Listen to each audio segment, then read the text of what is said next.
Peace and love, everybody. This is Young Nas from iGotOptions LLC, and in this video, I want to talk about not every stock has a healthy options table.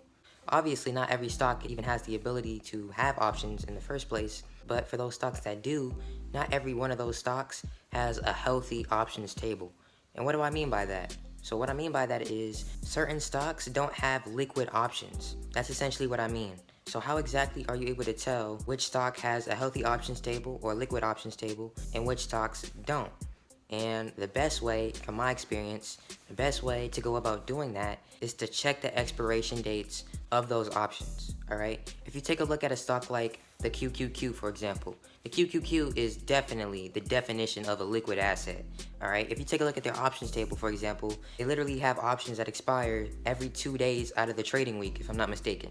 Right? Now this only applies to indexes, but this is just an example of a liquid option, right? They have lots of expiration dates. Now, some stocks don't have a lot of expiration dates. Some stocks you're only gonna have an option that expires January, and then you'll see another option that expires 3 months from then, and then you'll see another option that expires even further from that month. So you'll notice that there's a lack of expiration dates. And usually what that means is that those options are illiquid. All right, usually. Now that's really a hindsight way of trying to figure out which stock is illiquid or not.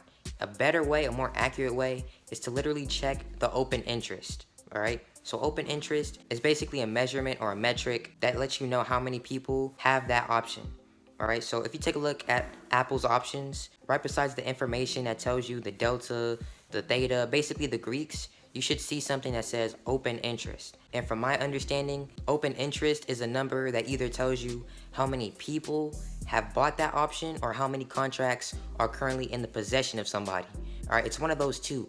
But regardless, you want that number to be a large number. From my experience, I usually want this number to be over 20, right? I don't want it to be any less than that, all right? And a bonus tip that I'll give you is you should also check out volume. Now, from my understanding, volume is similar to open interest in the fashion that it's about how many people have traded a particular option. So basically, just think of volume and open interest as one, right? They want to be in connection with one another. So that being said, you don't want the volume of your option contract to be 0 or a very low number. You want the volume of your option contract to be a high number, all right? Usually, I'll look for options that have a volume of over 20.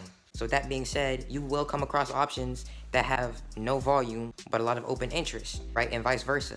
And if I were in that predicament, I wouldn't even trade that option at all because you may come across issues with lag or illiquidity overall just because of that little detail, all right? So with that being said, I just want to make this video to just go over how to tell which stocks have a healthy options table or an unhealthy options table, all right? Peace.